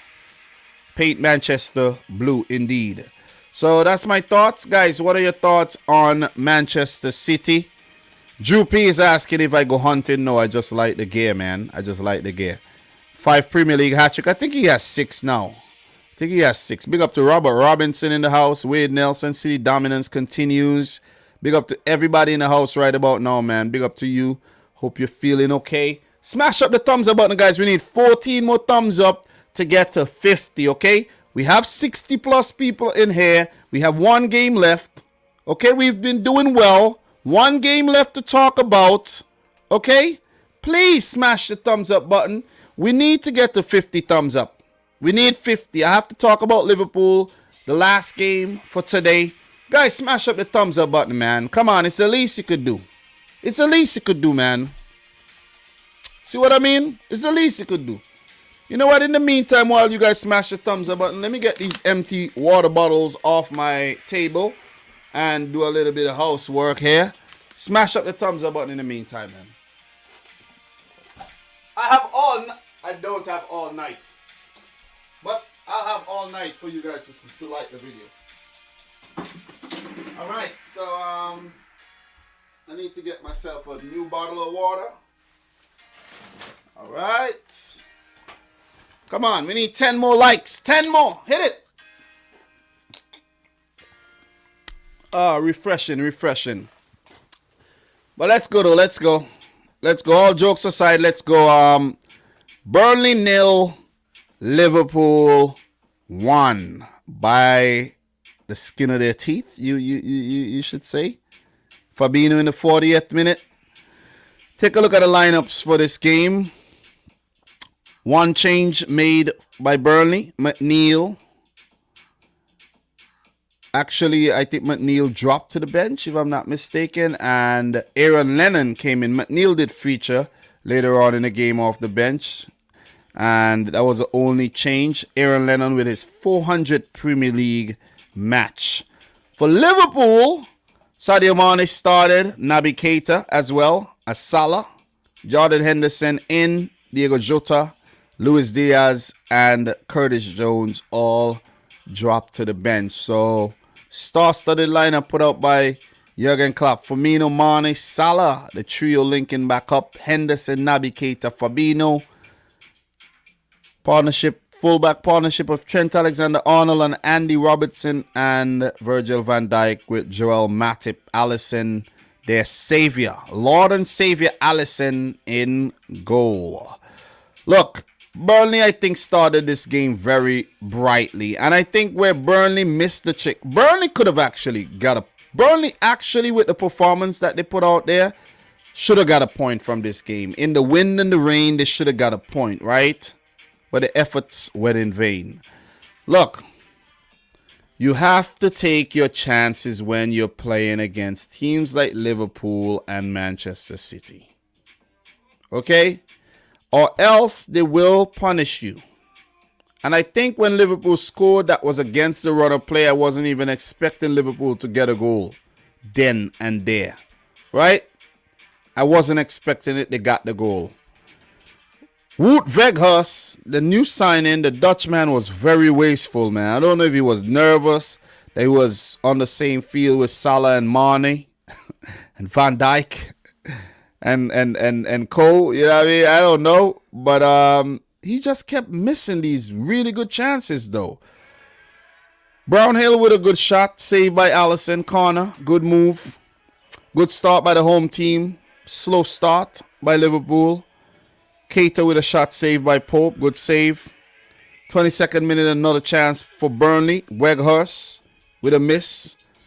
And Salah actually wanted a penalty at the other end where it was end-to-end stuff. I think Salah dive, in my opinion. Big dive by Mo Salah.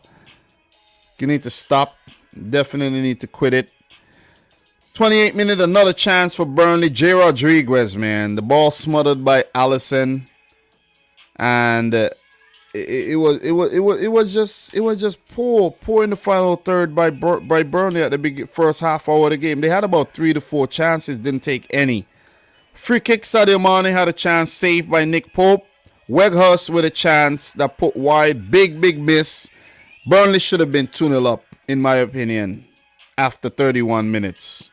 They were on top in the rain and the wind, and they did not take their chances whatsoever. They didn't even give Jurgen Klopp an opportunity in his press conference to blame the freaking wind.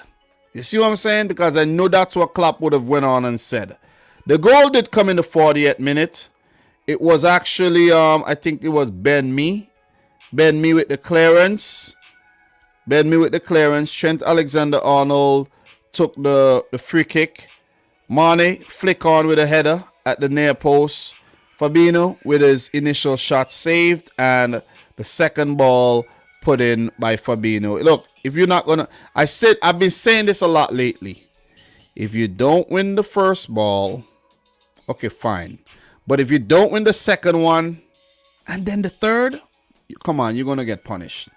You're gonna get, especially that second ball, you're gonna get punished, man. You're gonna get punished. But if you make it get to a third opportunity, of course you're gonna get punished. So. Look, Mane should be credited with that assist, I think. I don't even know if... Nobody got the assist because of the initial save made. But Fabinho has been scoring a lot lately. He has been definitely helping out Liverpool. And, you know, it's good that you could get goals from other players instead of Salah and Mane. So, You have a situation in a game where none of Mane, Salah, and Firmino score, but you have Fabinho stepping up, which is brilliant, man. You know, look, Burnley's problem is that they don't score enough goals. Their defense isn't that bad. I think they have one of the best defenses in the bottom half of the table, and they just don't score enough. That's the problem with this team. It's not conceding. It's just not scoring enough goals. They don't concede a lot. They just don't score enough. And I think that was the undoing. I don't have anything to really talk about from the second half here. I didn't really make any notes from the second half. The game just labored on, and scrappy second half. Burnley unable to get the equalizer. Liverpool unable to further their advantage in the match. And they held on for a 1-0 win. I predicted a Liverpool win. I didn't think it was going to go any different. But Burnley had opportunities. They squandered, and they paid at the end of the day. Big 3 points for Liverpool as they stay in the hunt. It's not Chelsea. It's not United. It's Liverpool or Man City for the title this season. Indeed. Unless Liverpool drop points, they in for second, or they could sneak in and get first. Still, it's still a possibility. I'm not gonna act like it's not a possibility, but knowing the City team, guys, there's no way they relinquish that lead, man. After working so hard to get it, it ain't no way they relinquish the lead. For Liverpool, they would be hoping not to drop points. They can't drop points, and their upcoming matches here. For Liverpool, who are in second, 54 points. They do have Norwich. They shouldn't drop any points in that game. They have Leeds. That's the makeup fixture coming up there. They should beat Leeds. They should beat Leeds. They have the cup final, against Chelsea. That will be played at Wembley, of course. So all the best to Liverpool in that one. FA Cup 5th round against Norwich. These, let's see what Liverpool does. But the West Ham game is going to be the game, man. The West Ham game, the game against Brighton, and the home game against United, followed by Watford and Man City. Look, these are going to be the games that could define Liverpool's season indeed. Look, man, as for Burnley, talk a lot about Liverpool. As for Burnley FC, They could be going back down to the championship after a long stay in the Premier League. 21 matches played. They do have games in hand. They missed the trick here. They should have gotten at least a point from this match to draw their last 4 games. But they're winless in their last 5 or more. 14 points, 1 win. It ain't good enough. But the problem, they have not scored enough goals. 17 goals scored. 17. Only Norwich have a worse goal scoring return with 14. But when I told you their defense is the best in the lower half, I mean their defense is the best in the lower half. Best. Better than Southampton, better than Aston Villa, Crystal Palace, Brentford, all of these teams. The same amount of goals conceded as Tottenham, which is pretty good. Better defense than Manchester United and West Ham United as well. So they have it locked in defense with Pope and me and Tarkowski, Lowton and co. They need to score goals. I don't think Maxwell Cornet was very good in this game. He looked a bit weird after the great start he had this season. Touches were off.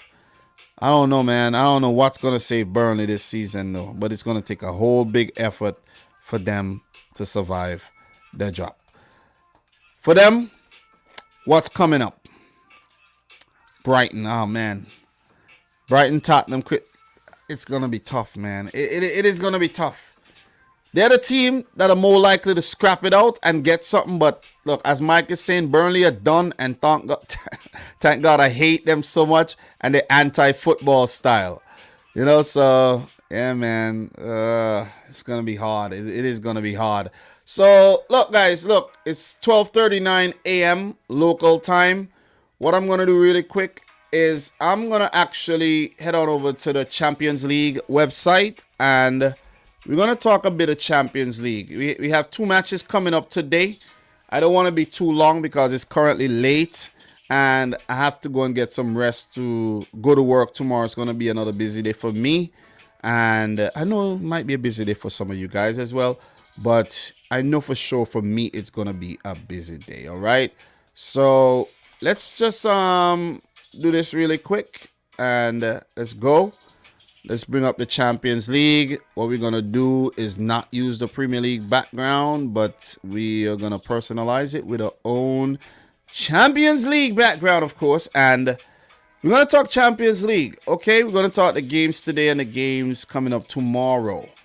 First, anything in terms of news here that we need to know? I'm predicting the Champions League winners. Okay, what else we got here? Anything that we need to pick up on? Any news?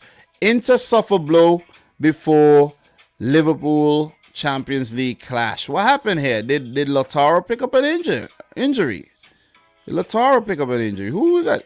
Edin Dzeko celebrates his goal with teammate Lautaro Martinez during the Serie A match. What happened here? Inter will not head into with what? What happened here? They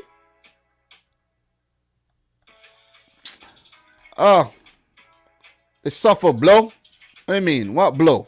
What, because they lost? Did they lose? Come on, I thought somebody got injured. But Champions League rule change gives Liverpool new challenge at Inter Milan. What change are they talking about? Away goal rule? Is that what they're talking about?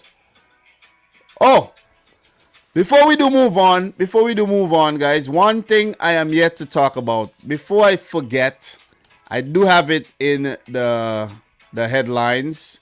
I have to talk Chelsea. I have to talk Chelsea. I almost forget about them.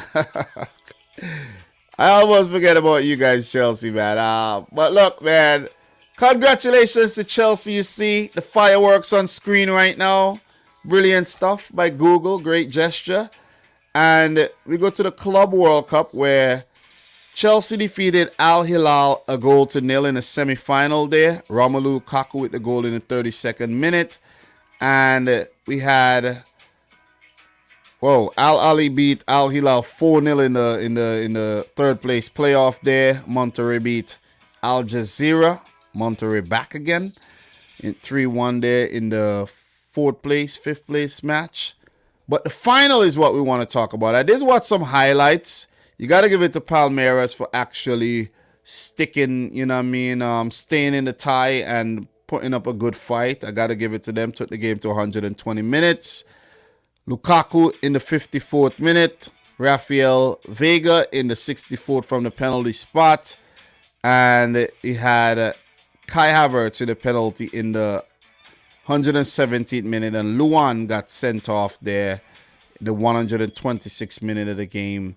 Chelsea crowned World Club champions. Congratulations to Chelsea. Got to give it to them. They deserve it. You see what I mean? First, they toppled City in the Champions League final. I do think City should have won that, and we should have been in the damn Club World Cup and winning it, but it's whatever. I'm not going to be salty. I'm going to congratulate Chelsea. They did what they had to do to get there. They made the right selection in the Champions League final, and Pep choose not to play a defensive midfielder, whatever. But look, Chelsea, they have won the the Super Cup this season, and they have won the Club World Cup. So that's 2 trophies. You know, they're not the biggest trophies, but trophies nevertheless. They are in the Carabao Cup final. They would look to win that one as well. They're still in the Champions League. They're still in the FA Cup, right? So a lot of silverware still up for grabs for Chelsea, but not the most convincing way to win the Club World Cup. But credit goes to Palmeiras for actually putting up a fight and making it competitive. You know what I'm saying? But Chelsea, to be honest, man, you should be winning these games within 90 minutes. Just want to put it out there. But congratulations to Thomas Tuchel and Chelsea for winning the Club World Cup. Okay, so let's just go back to what we were talking about in terms of the Champions League. And let's just finish this thing off what I'm doing right now. I won't be long, but Real Madrid come up against PSG. This is a big game. First leg at PSG. And if we look at both teams, they're leading their respective leagues. Real Madrid under a little bit of pressure from the teams coming up behind them. But PSG should go on to win League on this season. This is going to be a big one. I think Neymar would be fit again for this one. I haven't really been tracking PSG, to be honest. And that's one reason why I chose not to put out a round of 16 prediction video, because I've not really been following up on things, and I didn't want to just put one out just because, you know, it's something that people do. I wasn't feeling it, man, to be honest. I really wasn't feeling it. Maybe I'll make a prediction for the quarterfinal or whatever. But in terms of guys available, you see Messi and Mbappe. Xavi Simons have been getting some game time. But where is Neymar? Did he make the bench? I did read something that he's fit again, but let's see if he'll be available for the game against Real Madrid, though. So, yeah, Real Madrid are definitely on fire this season. It's going to make for a good clash, indeed. Definitely. Star-studded lineups coming up against each other. This one is definitely very, very difficult to call.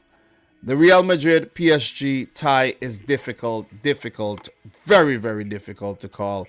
Messi up against Real Madrid. You have is Sergio Ramos fit enough?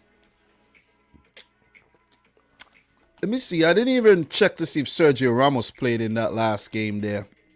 Sergio Ramos. Was he on the bench? Sergio Ramos. Maybe he's injured again. You know what I'm saying?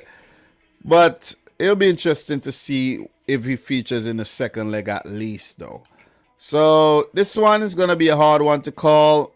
Mbappe will be moving to Real Madrid next season. It's going to be a good one. It's going to be a good one, man. Who do you fancy, guys? Talk to me. Who do you fancy in this one? Let me know in the chat, please. Ramos won't play, yeah, injured, yeah. Big up to Dane Richards in the house. Big up to the boy Nishu. Is that Nishu?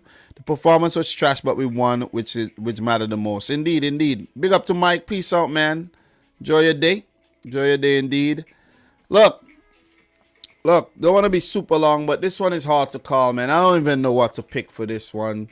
But we'll see. We'll see. We'll talk about it later on in the day. Sporting versus City. Look. That's my team. We should beat Sporting. But we're not going to take it for granted. Should beat Sporting, but we're not going to take it for granted, though. You know what I'm saying?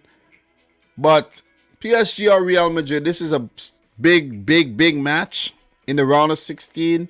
Something that maybe we should have been seeing in the last 8, but we're getting it early.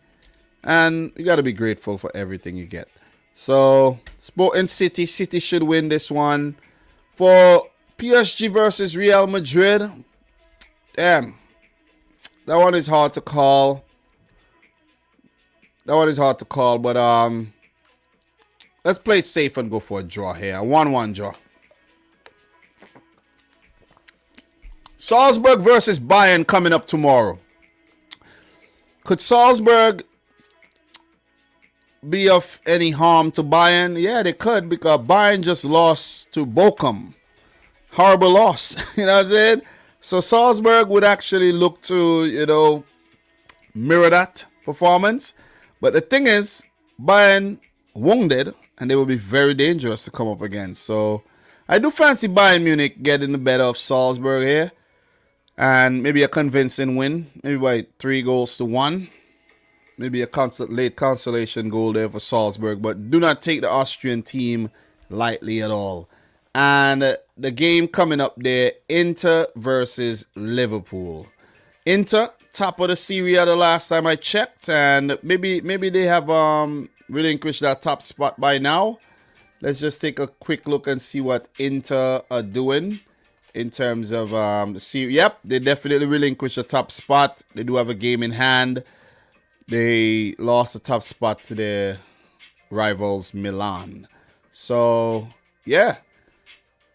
Liverpool doing well in second. So both teams are definitely doing well in their respective leagues. But Liverpool definitely have a lot of firepower going into this. And Inter, a very indifferent form in the Champions League since they returned to the grand stage. So, look, Liverpool will fancy their chances on the road here. But it's imperative that they get something. At least a draw. At least a draw here. So, I'm gonna go for the Reds. I'm gonna go for the Reds, who's gonna end up playing both Milan teams this season. I must say Liverpool win this one 2-1. 2-1 on the road. So that's my prediction there. So PSG, Real Madrid a 1-1 draw. Man City, let me say City should beat Sporting 3-1. I'm gonna give them a goal. Bayern beat Salzburg 3-1 as well. And Inter beat Liverpool. No, Liverpool beat Inter. Not Inter beat Liverpool. Liverpool beat Inter 2-1. I think Liverpool just have way too much firepower, man. Maybe we'll see. I think we might see Diego Jota starting ahead of Firmino in this game. And maybe Luis Diaz ahead of Mane. And seeing that Mane just came back and he played the game. So on the weekend there, so maybe Luis Diaz, Jota, Salah. Salah wants to play. Salah is definitely mad about losing the AFCON. He wants to just play. I think Liverpool will be a bit too much for Inter in that game. Look, next week we have Chelsea coming up against Lille, Villarreal versus Juventus, Atletico Madrid versus Manchester United, and Benfica versus Ajax. I'm yet to make predictions for those, and we'll talk about those another time. So, look, man, big up to everybody in here. It's 12:51 a.m. I got to go to work in a few hours. And, look, if I go to sleep right now, I'll get 4 hours sleep. I need my sleep. It's a long day tomorrow. I got to go into work. And I've been grinding, man. I've been on the grind. You're probably not seeing the content, but I've been grinding in other ways, okay? Got a lot of bills to pay, man. A lot of mouths to feed. A lot of bills to pay, a lot of mouths to feed. Inflation is high as a kite. I said, inflation is a real thing, guys. Real thing going on. I know you're probably feeling it. Look, in terms of the Europa League and the Conference League, we'll touch on it another day. Guys, we need 5 more thumbs up to get to 50. If you're yet to smash the thumbs up button, please do so. We'll definitely appreciate it. Look, we've been live for an hour 52 minutes. I'm really happy that I got this done. I've been working on some World Cup content with my boy Football Fair, so look for some of that coming out soon in the upcoming days. But look, thanks again for tuning in. Just wanted to I'm so happy I got this done. And we look forward for the Champions League games and the weekend fixtures in the Premier League, where I'll be live again maybe Thursday night or maybe Friday. Let's see what happens to talk these games. So if you're watching the replay, thanks again for tuning in. Subscribe if you're new. Guys, don't forget you could check out cardsplug.com. Look, cardsplug.com. Yeah, cardsplug.com /Dominic Rich FC. Use the coupon code Dominic Rich FC. Get yourself 35% off each and every one of your orders. All the links in the description box down below. Guys, thanks for watching another roundup. This is match week 25 of the 2021-22 English Premier League with your boy Dominic Rich FC. So, thanks again for watching. Until next time, peace out. Rich, score hot. Peace. I hope you guys had fun. I hope you enjoy today's stream. Okay? We'll talk soon. Stay safe.